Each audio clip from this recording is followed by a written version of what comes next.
Aglaea is really being the talk of town. Not just because she's a new shiny thing and everyone wants a piece of that jam. No, it is specific about what it actually takes to make her pop off for real. If you have seen the recent first impression videos, then you already know that she's quite the high maintenance girl. Low floor, high ceiling, meaning this lady is quite unforgiving. But how much unforgiving is she actually? This video is about that topic. It's not about dooming her or to tell you not to pull or to pull her, but more like, okay, you're really dedicated to your blondie darling. This is what it takes. This is what you need to do to make her pop off. So in the first half, we will establish, okay, where are her problems, where are challenges, and how we can kind of get into these and solve that. And in the second half, we will get into the numbers and sheets, so just to really hone down on it, what we can do about all of that stuff, especially once after those favorable buffs are gone. Then it's easy to answer the question for yourself, should you pull or not, etc. So, okay, why is energy such a problem in Aglaea and how do we actually tackle that? So, the thing is, only within her burst you actually get to play the game with Aglaea. You get access, for example, to her massive attack self buff from her E2 only in that ultimate, which bumps her up easily from 3k attack to over 7000. Plus these massive joint attacks that you get with a puppet, which really hit hard but also fast. And not to forget the sports mode that you get, which makes her run easily twice as fast. But you gotta earn these stacks, you don't get that speed right away just for hitting the burst, you have to earn these stacks. And the problem is, once you drop out of that burst, you kind of lose all of them but one. And every time you would have to farm up that 350 energy back, some within the ultimate, some after, gain back those stacks in her ult, just to drop them after 100 AV or one cycle. Unless you somehow manage to stay in her burst, somehow get the 350 energy before the countdown has its turn or is up, and then you live in a world where you can keep enjoying her absolute peak of her damage, no global energy crisis, and where literally world hunger is solved. But is it actually realistic? Is it achievable post-release, etc.? Yeah, we have two scenarios going here.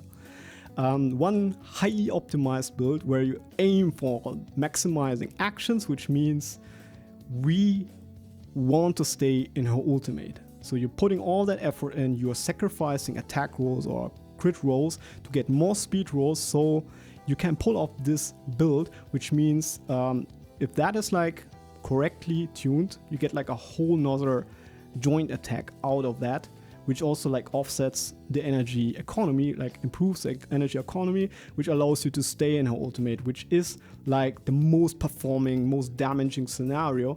And the other thing is if you can't maintain her ultimate, if you can't stay in that, then basically do the opposite, where you just go all in on damage and then say okay, 0 speed Aglaea. But we get to that other thing later.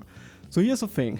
Right now, if you want to stay in the ultimate, you can't rely on that memo dead energy because that ends your ultimate. But usually when you drop out of the burst, memo dies and then you have to hit the skill to bring it back, which gets you 40 energy, which we do not have. So we have only this list here. And when we look at the energy that Aglaea provides during her ultimate, her damage window, it's roughly a third. With the energy rope only 40%. So most of the energy, if you want to pull off this kind of playstyle 100% uptime, would absolutely need to come from her team. So that means Sunday is a must, Huohuo is a must, yeah, and if you don't have that Huohuo, then you would pull up Tingyun, meaning then you're playing Sustainers, and then you end up with 255 energy without the ropes, 300 with the energy rope, and now the MOC comes there, add another Huohuo's worth of energy on steroids every single cycle. And then you end up in a situation where even on an attack rope you look absolutely fine, maybe you get hit once or twice and you have your energy back, you can stay in your ultimate, and on an energy rope you're absolutely overkilling it until you remove that buff, yeah, and then boom, on an attack rope suddenly it gets impossible. Even with Sunday and with Huohuo, you will drop out of the ultimate. That's why you are wise and go for the energy rope, but you're still bound to either run with Huohuo or with Tingyun. You don't have a choice here. So if you want to go with a playstyle, so let's say you get hits 3 times, now it's easy peasy, yeah? this is like kind of where we at. Energy rope, Sunday, whoa. All right, then we have here like the Aglaea 0 speed situation. We have also like the 2x+1, but that's a whole different thing. But 0 speed means here that you just don't care for speed rolls, just go for damaging rolls. And then run your Sunday at 134 speed. This is like the more like beginner friendly thing to do. And now we are in a situation then where we just end up doing only the 3 joint attacks. It can't be helped. But the rest stays similar, but it really offsets our energy economy. Like having that one less joint attack really does something here. So you can see already like we dropped below 30%, and here this is 30%. And then by the end of the day, with that MOC buff, we're still running a little bit short when you have like, when you got like hit twice on one of either of these guys. I mean, that's kind of low. You could like easily do 4, but let's say it's twice. So you're running a little bit short on energy here, but you still like more than safe on the rope. So it will still look more than fine, more than cool. But once we actually remove that MOC buff, now it starts to look interesting, because now we see, even with Sunday and Huohuo pumping energy, you will absolutely run out of fuel, you will drop out of the burst. I mean, okay, if you run 0 speed, okay, we kind of expect something like that. We can't expect that, yeah. Once we drop out, we have then access to the Memo Dead energy, and then we have like Aglaea bringing it back. And now we are kind of similar situation where we at least are in striking range, yeah. So let's say we increase the amount of hits. Let's say we tank 4, and then we say we get 1 more action. So that's still within the same cycle. So roughly like half a cycle later, or like let's say Sunday happens to be like really nearby, and then boom, you're back. It's a little bit more waiting time.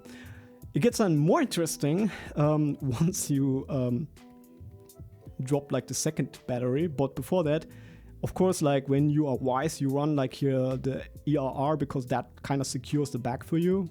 Like you drop out of the ultimate and you basically can go back in right away because of that. Like you still are running fine, you don't need that MOC buff, but you are relying on these 2 batteries. Now, if you remove like a whole battery because you happen to not have Huohuo and you do not want to run sustainless, that's where we get into the world of hurt, because now we definitely are sitting out entire cycles. That's like, you're not going to avoid that. Like either you are like eating a lot of damage, like unusual damage, like let's say Hule or something like that, but that's not every MOC. Like so that means, yeah, here you will setting out probably a cycle. Yeah. So of course you can say, oh, let's get hit more.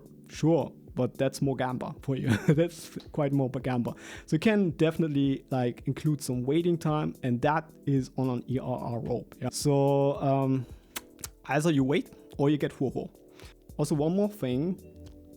Usually an ER rope on a damage dealer sounds like ultra cope, and usually it is, but since she has like the massive self buff, it's fine. Yeah, so that would be like 100% of her damage running an attack rope. Now I give her like the attack rope, so you see like we are at 100%. And if I remove that, we go back to 60. It's like roughly, and then now we lose like 8%. But if you think of that, sitting an entire cycle, that's more of a damage loss. Yeah, so compared to just getting in on the action right away, doing damage every cycle, at least you get to play the game, where the others is like, yeah, one cycle I don't do any damage, or like basically none. Because she's a hyper carry, sitting around idling and doing like regular basics. You don't want that. That's a sacrifice worthwhile to make. And yeah, sure, you lose like 600 attack, but let's say you get a few attack rolls on your energy rope, and now it's not as much of a pain anymore. If you really want to hone in on like why these numbers, why you don't need these numbers to get like one extra joint attack, there's a really good article here. I will link that in the description, but that one is like basically to disprove like the X2 speed +1. Pretty much people try to cut a corner on Sunday, keeping it at 134, but getting like Aglaea to 270, that literally 2xing his speed plus a few more. Yeah, but he proved like that still doesn't get you an extra joint attack out. But yeah, the gist of all of that is like you either run, go for speed, need for speed, sacrifice damage rolls for speed, and then try to keep as much as possible in her burst. Like this scenario is like if you do like this type of effort, you really want to stay in her burst. And then the other one is like you go 0 speed, you may sacrifice some uptime, which is cool, but try to get like as quick as possible back into her burst, where you want that ERR orb to make that sure. Try as best as you can to get a second source of energy, or you will have like waiting time. That kind of cycle can be 1.5 cycle, depending like on how generous the domain is, but yeah, it gets like more difficult. Probably still playable, but not optimal. That's like the scenario where they say, yep, this is a low floor, you know, like, and you have to sit there a whole cycle. That is a low floor, yeah. All right, this has been Neostar Impact, signing out. Peace.